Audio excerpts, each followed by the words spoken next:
Subscribe to our YouTube channel and press the bell icon to get the latest updates.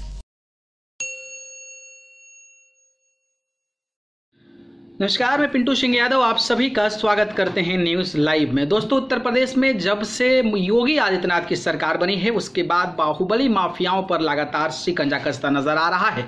और इस कड़ी में आपको पता है कि मऊ से सदर विधायक पूर्व रह चुके मुख्तार अंसारी बांदा जेल में बंद हैं और बांदा जेल में बंद होने के बावजूद भी इन पर लगातार कार्रवाई और जो शिकंजा है वो लगातार कसता नजर आ रहा है। तो वहीं इनके परिजनों और जो इनके रिलेटिव हैं उन पर योगी सरकार का बुलडोजर चलता नजर आ रहा है। इस कड़ी में अगर मैं बात करूं तो मुख्तार अंसारी को लेकर एक और बुरी खबर आ गई है और बुरी खबर यह है कि मुख्तार अंसारी के बड़े भाई और बहुजन समाज पार्टी के गाजीपुर के सांसद अफजाल अंसारी पर अब ईडी का शिकंजा कसता नजर आ रहा है। दरअसल बात करें तो बांदा जेल में पूर्वांचल के बाहुबली माफिया डॉन मुख्तार अंसारी के भाई और गाजीपुर से बहुजन समाज पार्टी के सांसद अफजाल अंसारी से ईडी की पूछताछ देर शाम करीब 9 बजे खत्म हुई। प्रयागराज स्थित ईडी के सब जोनल ऑफिस में करीब 10 घंटे तक उनसे ईडी के अधिकारियों ने अवैध आय से अधिक संपत्तियों को लेकर कड़ी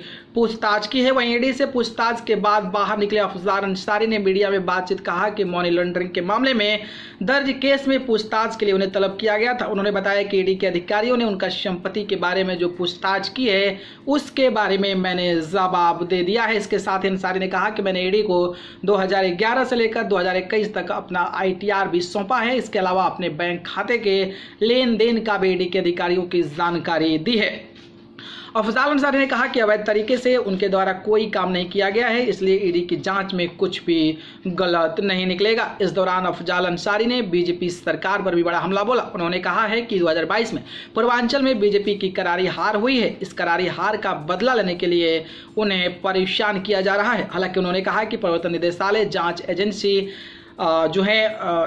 एजेंसी है, ईडी के अधिकारी जब भी बुलाएंगे यहां आकर अपना बात रखूंगा। अफजाल अंसारी ने आरोप लगाया कि विजय माल्या और जय शाह जैसे लोगों से एजेंसियां पूछताछ नहीं करती है, केवल सियासी लोगों को ही निशाना बनाया जाता है। इसके साथ अफजाल अंसारी ने कहा कि देश में तमाम तरीके से समस्याएं हैं, महंगाई है, बेरोजगारी है, तमाम अद्य मुद्दे हैं, लेकिन इन मुद्दों पर कोई चर्चा नहीं होती है। उन्होंने कहा कि 2024 में बीजेपी के खिलाफ मजबूती से लड़ेंगे, बीजेपी सरकार को केंद्र से उखाड़ फेंकने का काम करेंगे। इस मौके पर अफजाल अंसारी ने बिहार, बंगाल और तमिलनाडु राज्यों का भी जिक्र किया। उन्होंने कहा कि इन राज्यों में बीजेपी की हालत बेहद खराब होने वाली है, लेकिन जिस तरीके से मुख्तार अंसारी के बड़े भाई अफजाल अंसारी पर अब ईडी का शिकंजा कसता नजर आ रहा है, इससे कहीं ना कहीं इनका सियासत जो जमीन है वो खिसकता नजर आ रहा है। और इसको लेकर अब देखना दिलचस्प होगा कि इस मामले में अफजाल अंसारी दोषी पाए जाते हैं या फिर जिस तरीके की बातें कह रहे हैं उस पर खरा उतरते हैं। खैर, इस पर आपकी क्या प्रतिक्रिया है कमेंट बॉक्स में बताइएगा। धन्यवाद।